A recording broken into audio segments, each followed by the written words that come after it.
자, 같이 읽겠습니다. 시작.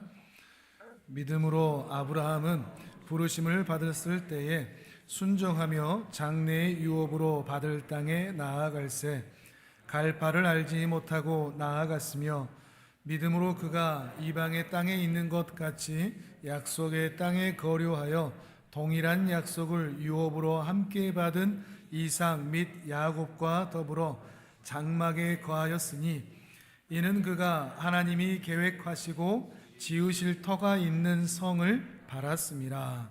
아멘.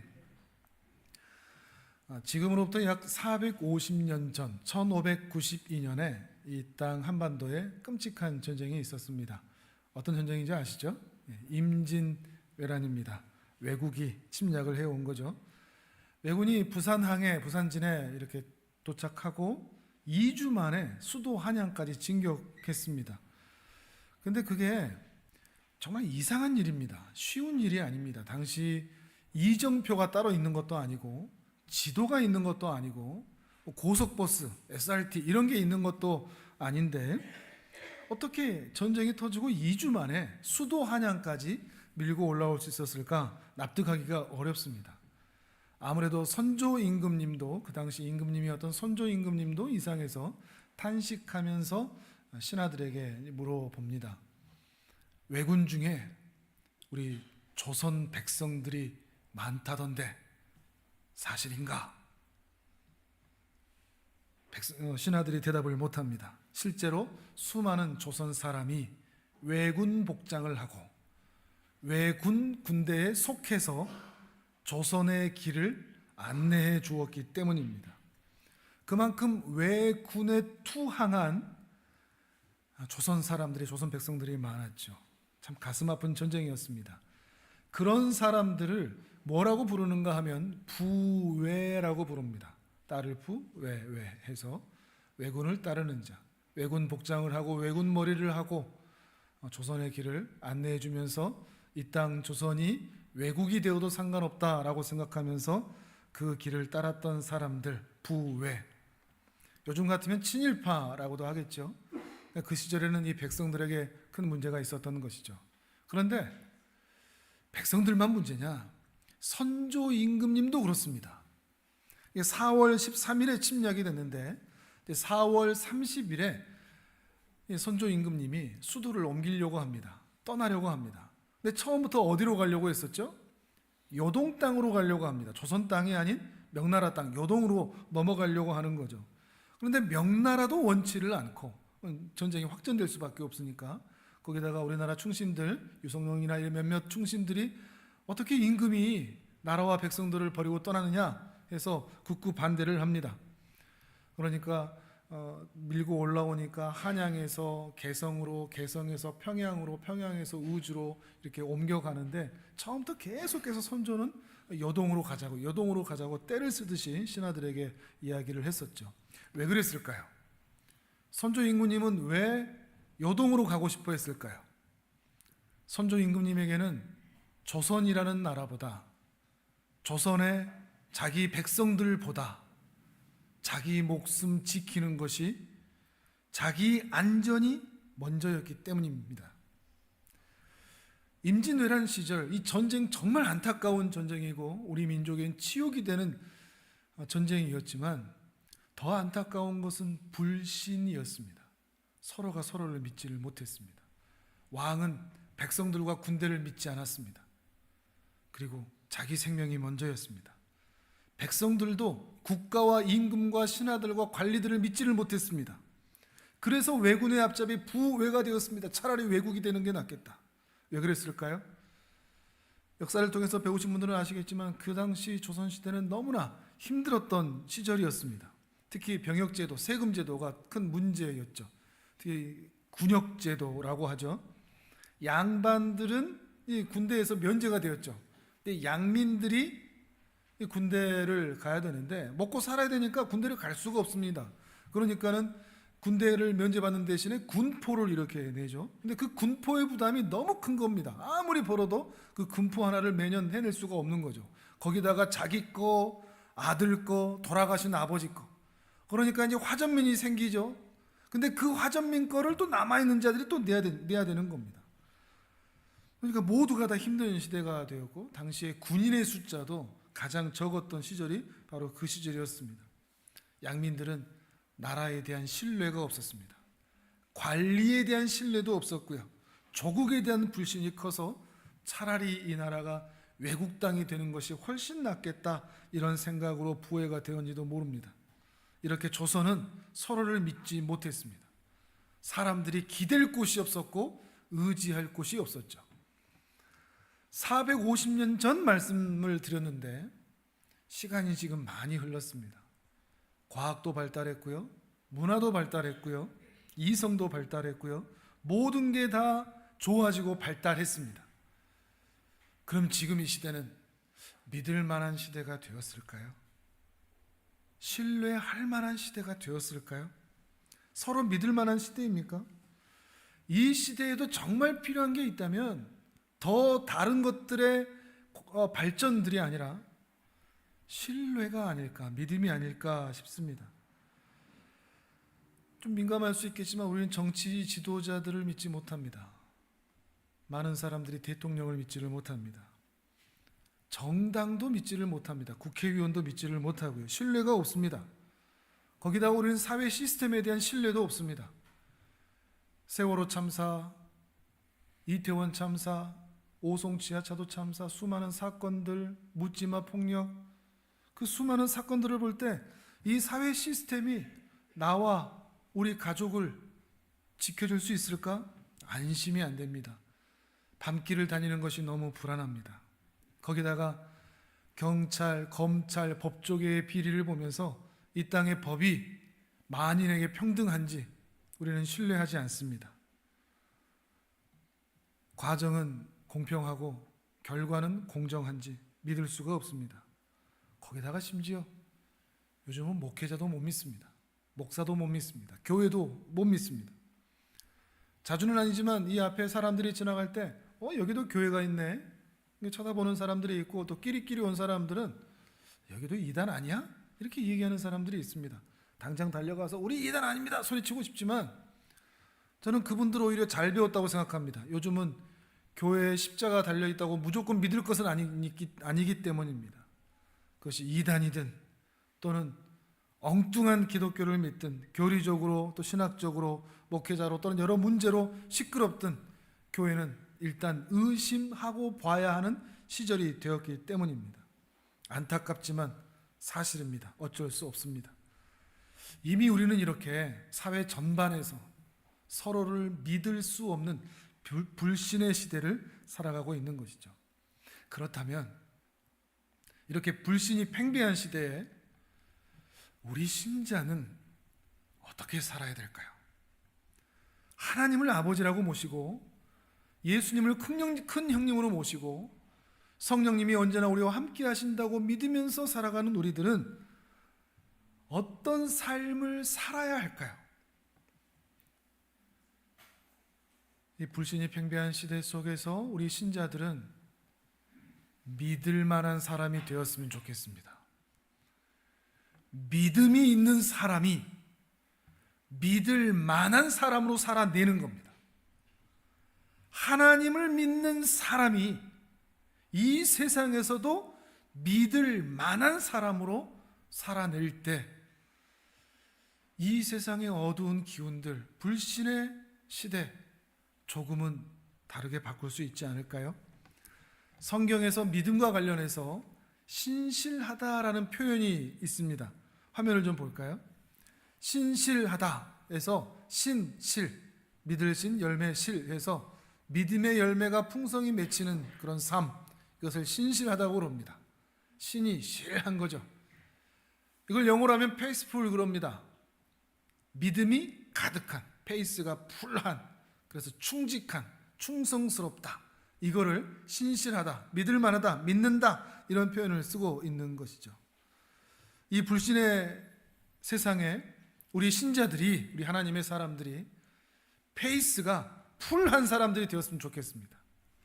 신이 실한 사람들이 되었으면 좋겠습니다. 우리 기독교인들이 정말 다행인 것은 무엇인가 하면 그래도 우리는 믿을 만한 대상이 우리에게 주어져 있다는 겁니다. 정말 신이 실한, 신실하신 하나님, 페이스가 풀한 그 백성들에게까지 신실하신, 충직하신, 충성스러운 하나님이 바로 우리 하나님이시기 때문입니다.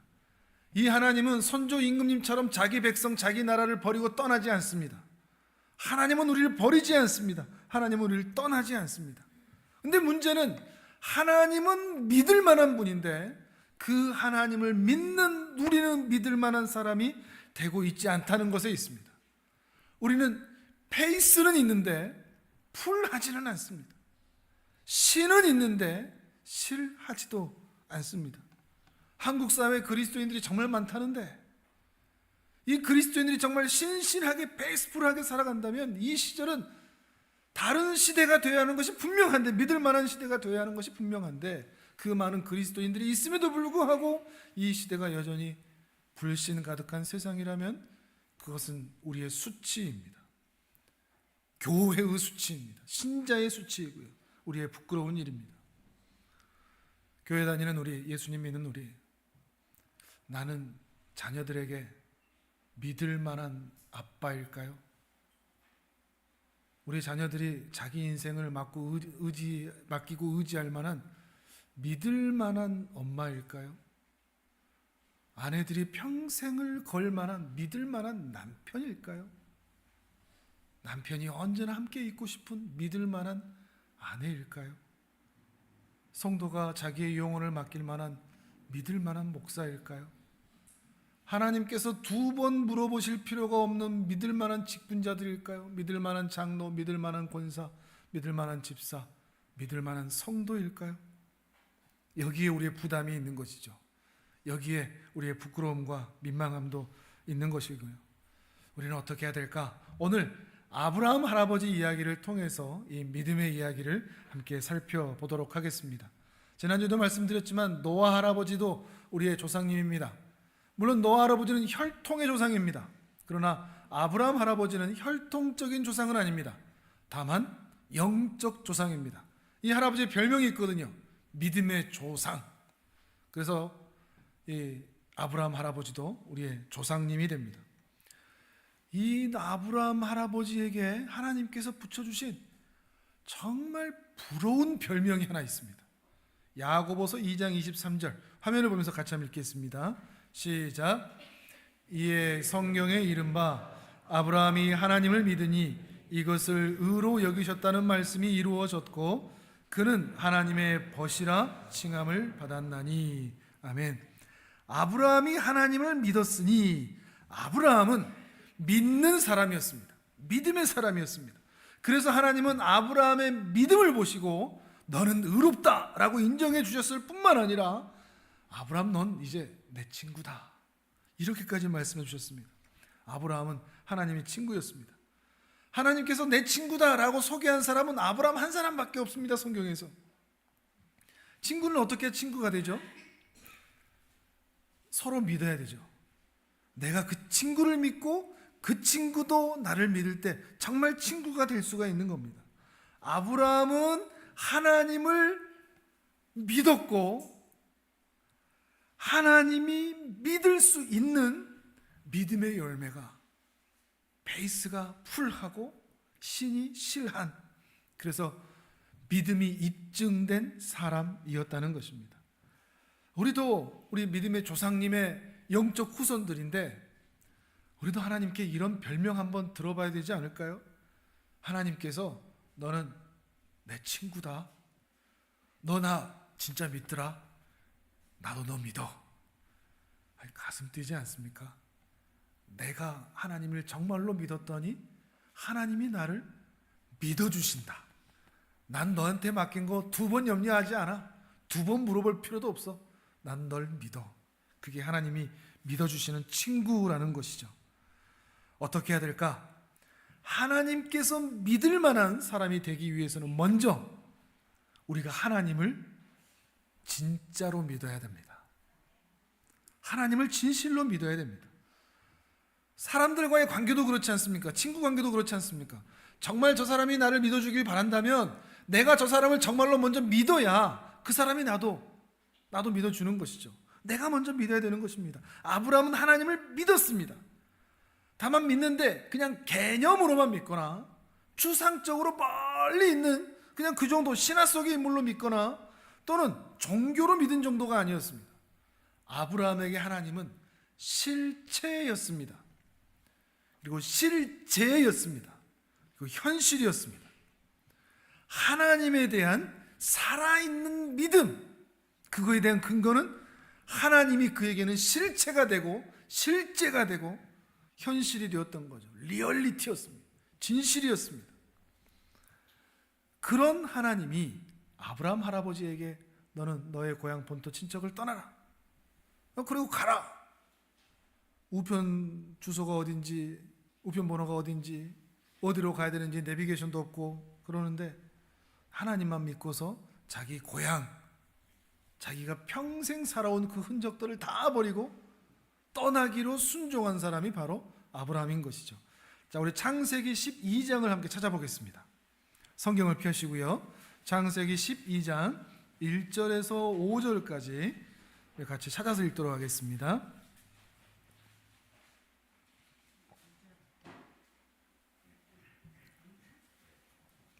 주보 안에 보면 순서대로 또 나와 있습니다. 창세기 12장 1절에서 5절입니다.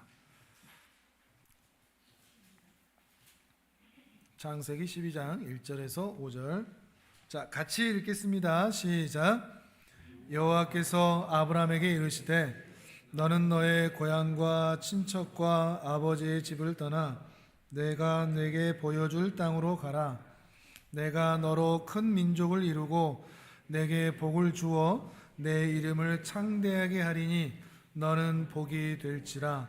너를 축복하는 자에게는 내가 복을 내리고 너를 저주하는 자에게는 내가 저주하리니 땅의 모든 족속이 너로 말미암아 복을 얻을 것이라 하신지라.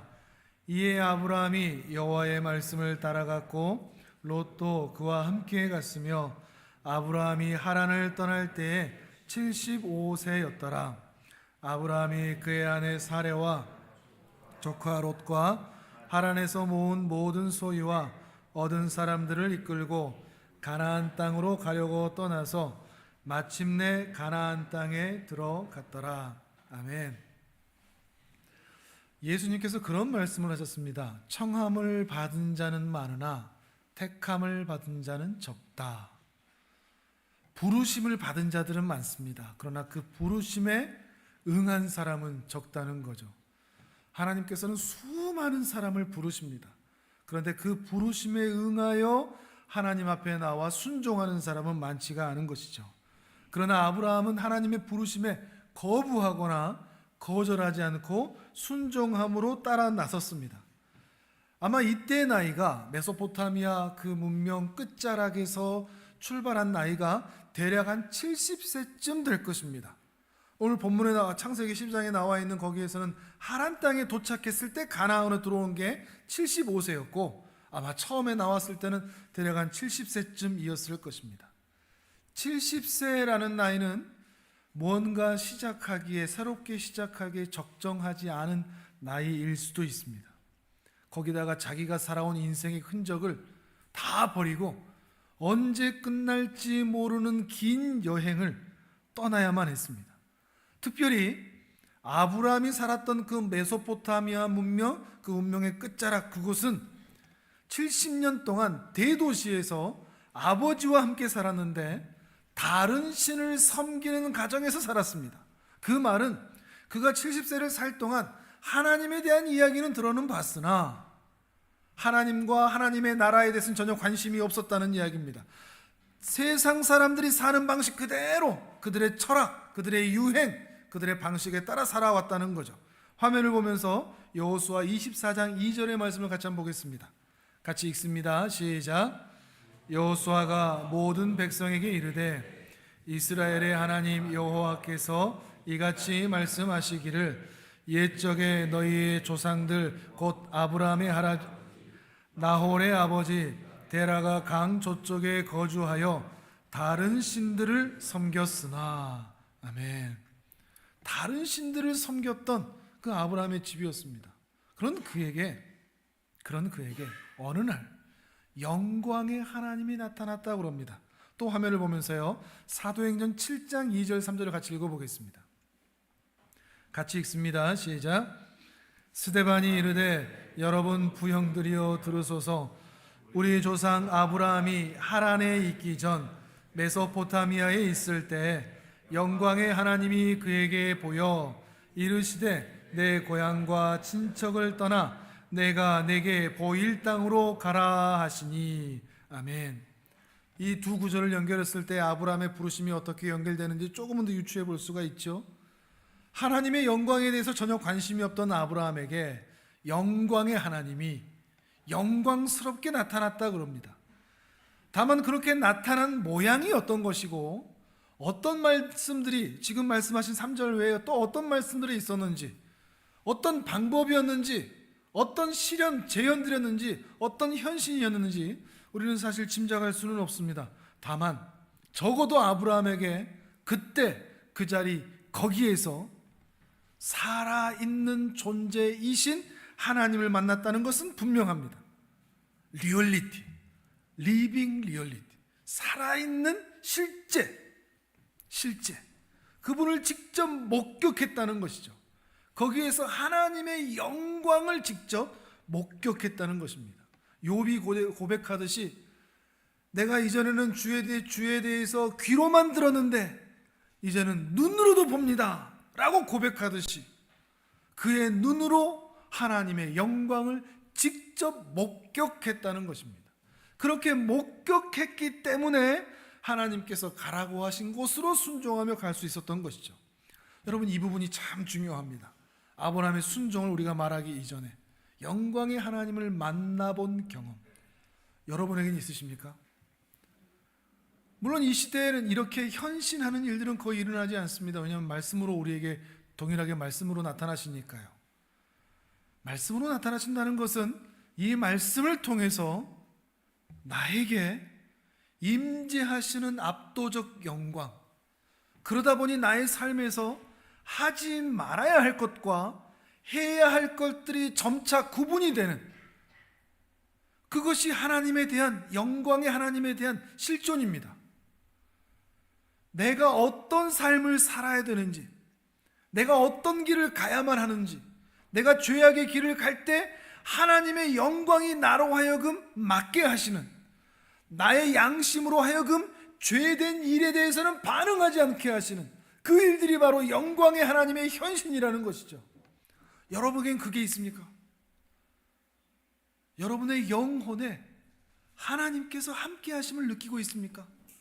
여러분의 양심이 하나님께서 기뻐하신 일을 하고자 하는, 하나님께서 기뻐하지 않으시는 일들에 대해서는 마음의 양심이 찔리는 그런 일들이 있습니까?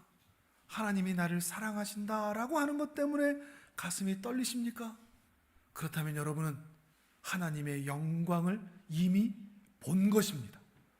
아브라함처럼 직접 봐야만 본 게 아니라 내 삶에서 하나님의 압도적 영광이 이미 내 삶의 자국자국마다 있는 곳곳마다 도사리고 있다면, 그 하나님에 의하여 내 행동 반경, 삶의 환경이 정해지고 있다면 여러분은 이미 영광의 하나님을 만나고 계신 것이라는 겁니다.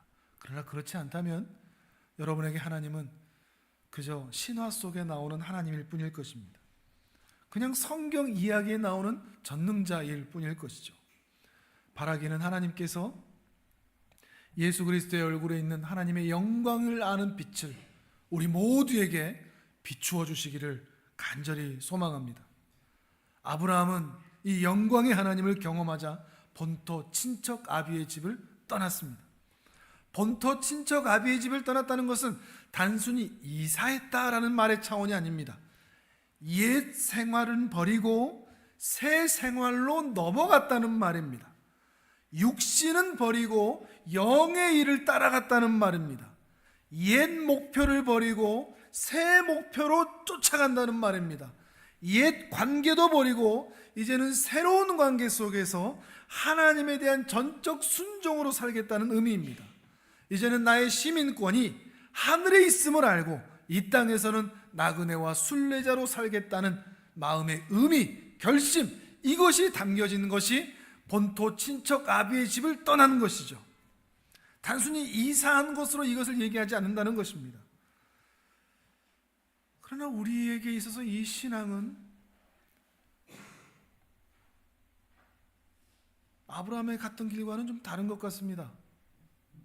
그냥 다른 데 이사 가면 나도 본토 친척 아비의 집을 떠났다고 하는 것 같습니다.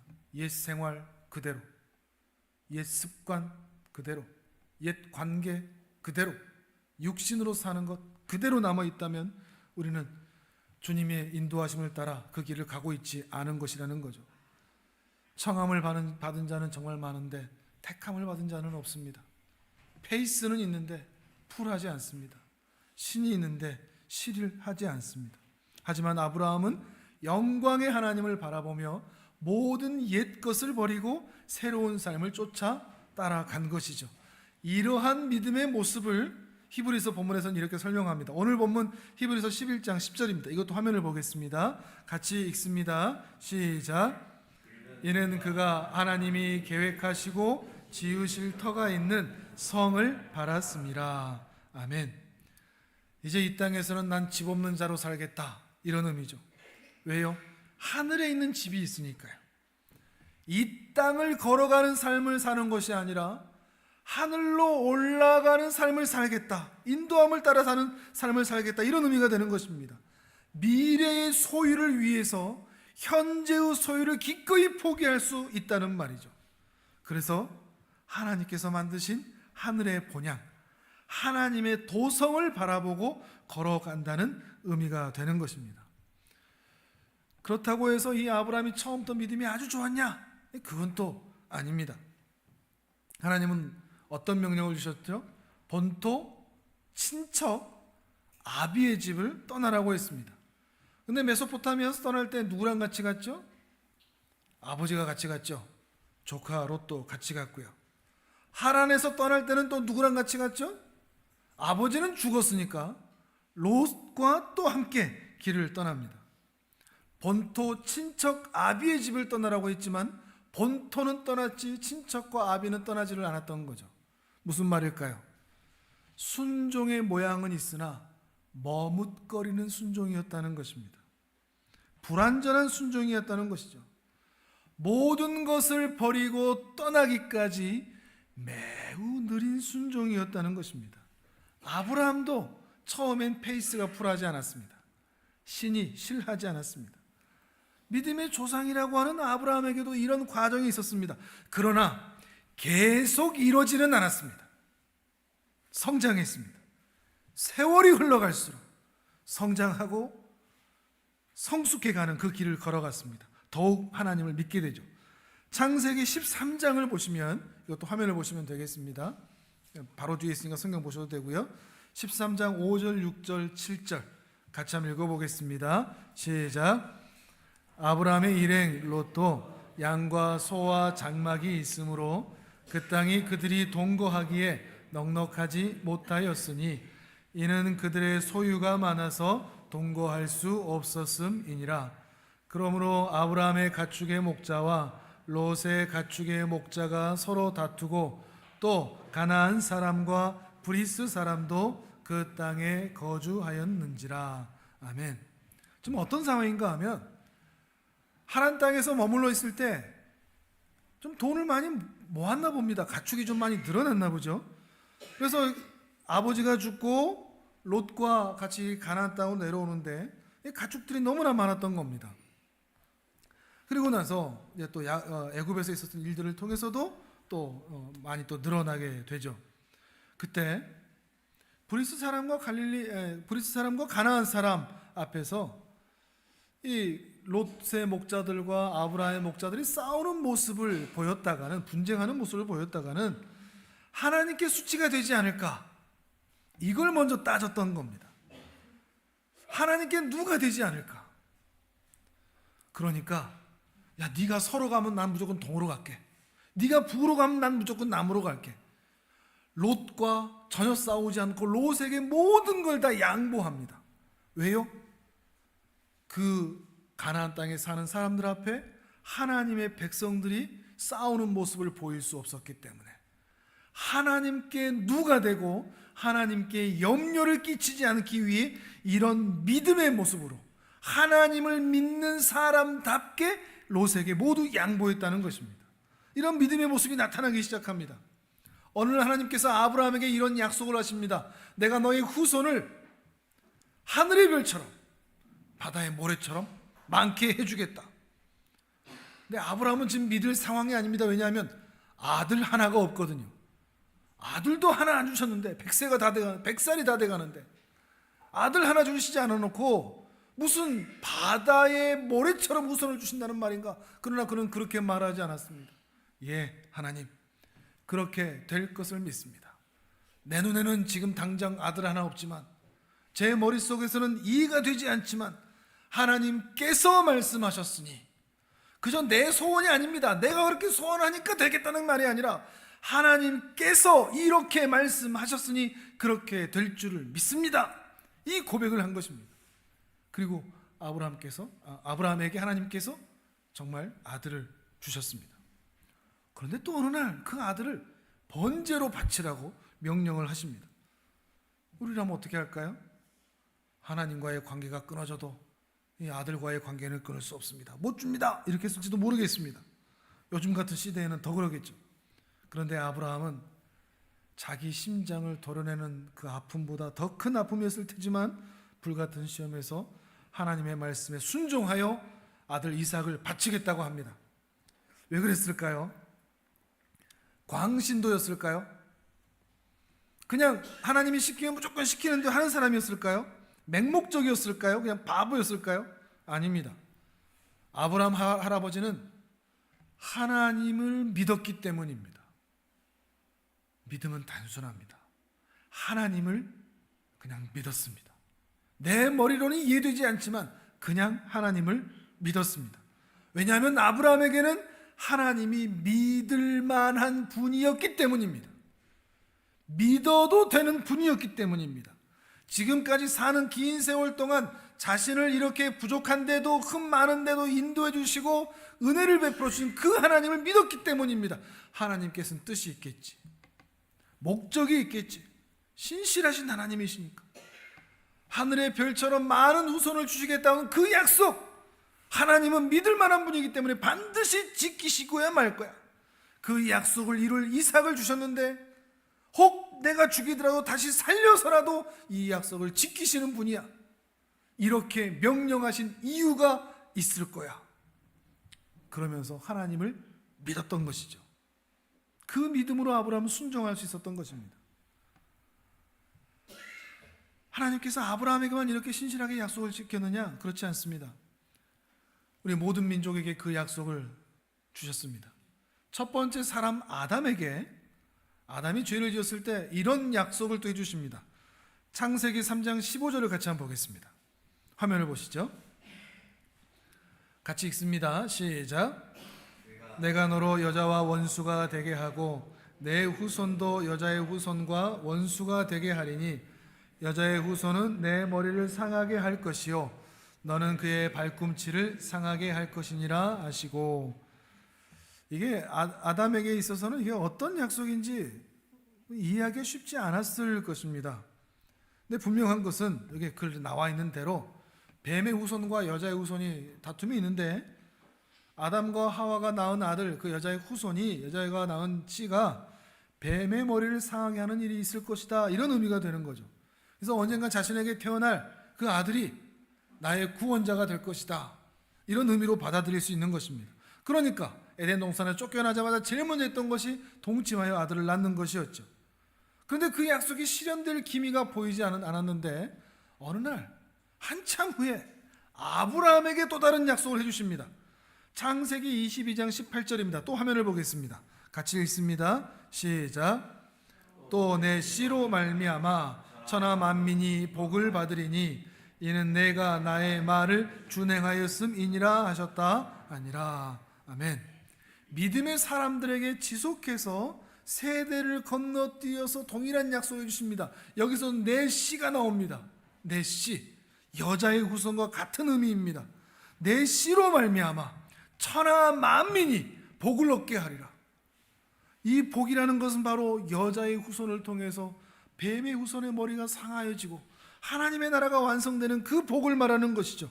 그리고 마침내 갈라디아서에서는 이렇게 말합니다. 또 읽어보겠습니다. 갈라디아서 4장 4절입니다. 시작. 때가 참에 하나님이 그 아들을 보내사 여자에게 나게 하시고. 아멘.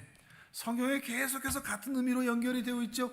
때가 차니 하나님이 아들을 보냈습니다. 누구에게? 여자에게서 낳은 아들을 하나님의 방법으로 이루시던 것이죠. 그리고 그렇게 여자의 후손으로 오셨던 그 아들이신 예수님이 이 땅에 무엇을 하러 오셨는지 설명하신, 자기 선언하신 부분이 있습니다. 또 읽겠습니다. 요한복음 3장 16절입니다. 같이 읽습니다. 시작. 하나님이 세상을 이처럼 사랑하사 독생자를 주셨으니 이는 그를 믿는 자마다 멸망하지 않고 영생을 얻게 하려 하심이라. 아멘. 수천 년의 시간이 매우 더디게, 당장 내 눈앞에 펼쳐지진 않았지만 매우 더디게 이루어지는 긴 여행같이 보여지지만, 첫 번째 아담인 이 조상인 아담에게 주셨던 그 약속, 여자의 후손이 뱀의 머리를 상하게 할 것이라는 그 약속이 지금으로부터 2000년 전에 신실하게 이루어졌습니다. 그리고 바로 그 하나님의 약속으로 인해서 우리는 하나님의 자녀가 되어 있는 것이죠. 지금 우리가 하나님의 자녀가 된 것은 우리의 노력 때문이 아닙니다. 우리의 결단 때문도 아니고요. 난 하나님의 자녀야 세뇌가 되어서도 아닙니다. 자기 최면도 아닙니다. 난 하나님의 자녀라고 느껴라는 것 때문에 우리가 하나님의 자녀가 된 것도 아닙니다. 우리가 하나님의 자녀가 된 것은 하나님이 그렇게 약속하셨기 때문에 우리가 하나님의 자녀가 된 겁니다. 요한복음 1장 12절입니다. 같이 읽습니다. 시작. 영접하는 자 곧 그 이름을 믿는 자들에게는 하나님의 자녀가 되는 권세를 주셨으니. 아멘. 이렇게 약속하셨던 거죠. 예수님을 그 마음에 영접하면 너 내 자녀가 되게 해줄게 라고 약속하셨기 때문에 우리가 예수님을 마음에 영접하고 그 영광의 하나님을 만나니 우리가 하나님의 자녀가 될 수 있었다는 것입니다. 우리의 노력과 결심, 우리의 신앙조차도 아닙니다. 하나님이 약속하셨기 때문에 그 자녀가 된 것이죠. 자녀가 된 우리에게 약속해 주신 내용들이 정말 많습니다. 에레미야가 3장 22절 23절 읽어보겠습니다. 시작. 여호와의 인자와 긍휼이 무궁하심으로 우리가 진멸되지 아니함이니이다. 이것이 아침마다 새로우니 주의 성실하심이 크시도소이다. 아멘. 우리는 진멸되지 않습니다. 우리는 망하지 않습니다. 우리는 망할 일이 없습니다. 여러분이 하나님의 자녀가 되었다면 여러분은 이 땅에서도, 영원한 하나님 나라에서도 망할 일이 없습니다. 혹 이 땅에서는 부도나는 일을 경험할 수 있을지라도, 여러 고난과 아픔을 경험하는 일이 있을 수 있을지라도 여러분의 인생이 아주 망하는 일은 결단코 없습니다. 왜요? 인자하시거든요. 자비가 무궁하시거든요. 거기다가 아침마다 우리에게 찾아오셔서 성실하게 그의 자비와 긍휼을 베풀어 주시거든요. 이런 약속들이 성경의 보물처럼 얼마나 많은 줄 모릅니다. 히브리서 13장 5절입니다. 같이 읽습니다. 시작. 돈을 사랑하지 말고 있는 바를 족한 줄로 알라.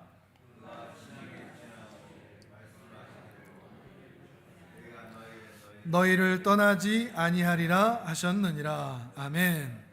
내가 결코 너희를 버리지 아니하고 너희를 떠나지 아니하리라. 그러니 세상을 사랑하지 마라. 돈을 사랑하지 마라. 그것이 너희를 지키지 아니한다. 이 약속을 믿으십니까? 하나님이 우리를 떠나지 않으십니다. 이 약속 때문에, 이 약속이 너무나 분명하다면 이 약속 때문에 우리는 오늘을 견딜 수 있습니다. 미안한 장담이긴 한데요, 여러분, 이번 겨울 많이 추울 겁니다.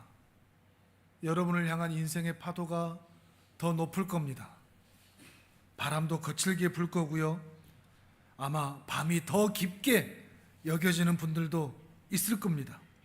근데 그러한 중에서 우리가 견딜 수 있는 이유, 우리가 이겨낼 수 있는 이유는 이 약속 때문입니다. 내가 용기가 있어서가 아닙니다. 내가 힘이 있어서도 아니고, 내가 좋은 직장과 통장에 넉넉한 잔고가 있어서도 아닙니다. 하나님께서 약속하시기 때문입니다. 이렇게도 약속하셨습니다. 마태복음 28장 20절입니다.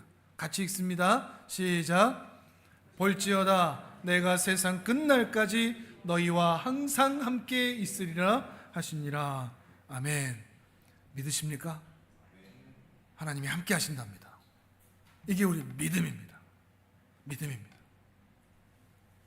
김천 집사님이 불났을 때 처음 그 소식을 듣고 얼마나 힘들까 싶었을 때 집사님이 그 얘기 하셨다고.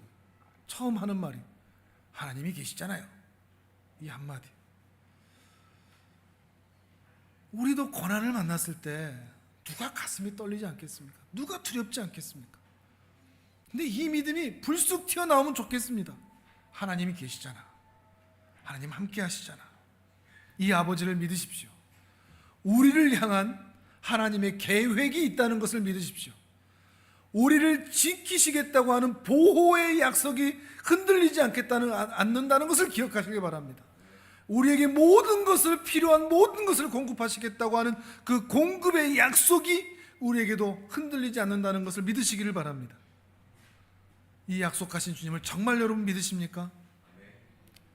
정말 믿으신다면 여러분이 해야 할 것 한 가지가 있습니다. 본토, 친척, 아비의 집을 떠나야 합니다. 이사하라는 말이 아닙니다. 옛 습관, 옛 생활, 옛 관계 청산해야 됩니다. 버려야 됩니다. 새로운 인생, 새로운 믿음, 새로운 습관, 새로운 버릇으로 땅을 바라보며 사는 인생이 아니라 하늘을 바라보며 사는 인생으로, 하늘 아버지의 집을 향하여 걸어가는 인생으로 변화되어야 합니다. 우리 아버지를 믿고 그렇게 여러분 살아갈 수 있겠습니까? 물론 우리는 여전히 아브라함이 처음에 보였던 것처럼 그렇게 머뭇거리는, 본토 친척 아비의 집을 떠나라고 했는데 아버지 모시고 갔다가 아버지 죽으니까 롯하고 헤어지지 못하고 롯을 또 데리고 가는, 그렇게 머뭇거리는 아주 느린 순종하는 것 같기는 한데 느릿느릿한 순종, 그것이 우리 모습에 있습니다. 근데 그 모습이 페이스가 풀하지 못하고 신이 실하지 못하지만 앞에 있는 이 페이스, 앞에 있는 이 신 때문에 하나님은 우리를 의롭다고 해주십니다. 믿으십니까? 실하지 못한데, 풀하지 못한데 그 앞에 있는 믿음 때문에, 그 느릿느릿한 순종, 더디하는 순종일지라도 그 믿음이, 아버지를 향한 그 믿음이 있을 때 하나님은 그 믿음을 보시고 우리를 향해서 의롭다라고 말씀해 주시는 겁니다. 부족하고 흠 많은 우리들을 향해서 말이죠. 그리고 기대하십니다. 지금은 이런 모습이지만 시간이 지날수록 더 나은 모습을 보이기를 하나님은 기대하시는 것이죠. 그리고 우리가 이렇게 하나님을 의지할 때, 그 하나님을 더욱 바라볼 때, 그렇게 성장하고 성숙할 때, 그렇게 하나님을 온전히 믿는 믿음을 가지고 있을 때 우리의 삶은 세상에 나아갔을 때도 믿을 만한 사람이 되어 가고 있습니다. 이게 우리의 소망입니다. 사람들한테 나 좀 믿어줘 라고 소리치는 게 아니라 하나님을 믿는 믿음이 그 안에 꽉 차 있다면 세상에 나가서 우리의 삶의 모습이 누가 봐도 믿을 만한 모습으로 비춰진다는 겁니다. 하나님이 변화시키는 거니까요. 믿을 만한 사람이 되자 하는 게 아닙니다. 하나님을 온전히 믿을 때 그 하나님이 우리를 그렇게 변화시켜 가실 것이라고 믿는다는 것입니다. 그 믿음으로 우리 믿을 만한 아빠들이 되면 좋겠습니다. 믿을 만한 엄마들이 되면 좋겠습니다. 믿을 만한 부모, 믿을 만한 남편, 믿을 만한 아내, 믿을 만한 목사, 믿을 만한 직분자, 믿을 만한 성도, 믿을 만한 사람. 참 가슴 뛰지 않습니까? 저만 뛰나요? 내가 세상에서 사는데 교회에서도 또 세상에서 사회에서도 저 사람은 참 믿을 만한 사람이야, 이런 칭찬을 듣는다면 얼마나 이게 가슴 뛰게 기쁜 일입니까? 우리 권사님께서도 기도하실 때도 말씀해 주셨지만, 기도해 주셨지만, 제게 있어서 정말 중요한 것은 바른 말씀을 전하는 것도 중요하지만 제가 여러분에게 믿을 만한 목사가 되는 것입니다. 말만 번지르르 하고 삶이 엉망인 목사들 때문에 얼마나 많은 성도가 상처받습니까? 먼저 모범을 보이고 인격과 성품을 통해 먼저 살아내는 것을 보여야 하는 믿을 만한 목사가 되는 것이 제겐 정말 중요합니다. 설교 잘하는 목사보다, 교회 경영 잘하는 목사보다 하나님께서 믿을 수 있고 성도님들이 믿어줄 수 있는 그런 목사가 되는 것이 훨씬 더 중요합니다. 저도 믿을 만한 목사가 되어야 하는데 여러분도 믿을 만한 성도가 되셔야 됩니다. 그래야 이 공동체, 임진왜란 같은 큰 재난이 나타났을 때도 흔들리지 않게 됩니다. 서로 믿을 수만 있다면. 이 세상에서 믿을 만한 사람이 되시기를 주님의 이름으로 축복합니다. 우리 사회 정말 많이 발전했지만 믿을 만한 사람이 우리 주위에 없습니다. 왜 그런가 생각해 봤더니 다들 믿을 만한 사람이 되는 것에는 관심이 없습니다. 관심이 뭐죠? 성공하고 잘 살고 좋은 집 가지고 형통하고 부하고 명예 얻는 것, 그것만 관심이죠. 그런데 여러분의 가정만은, 또 우리의 교회만은 잘 나가는 사람이 나오기보다, 세상적으로 성공한 사람이 나오기보다 하나님을 정말 믿고 하나님이 믿을 만한 사람이 많이 나오는 그런 교회, 그런 가정이 되시기를 바랍니다.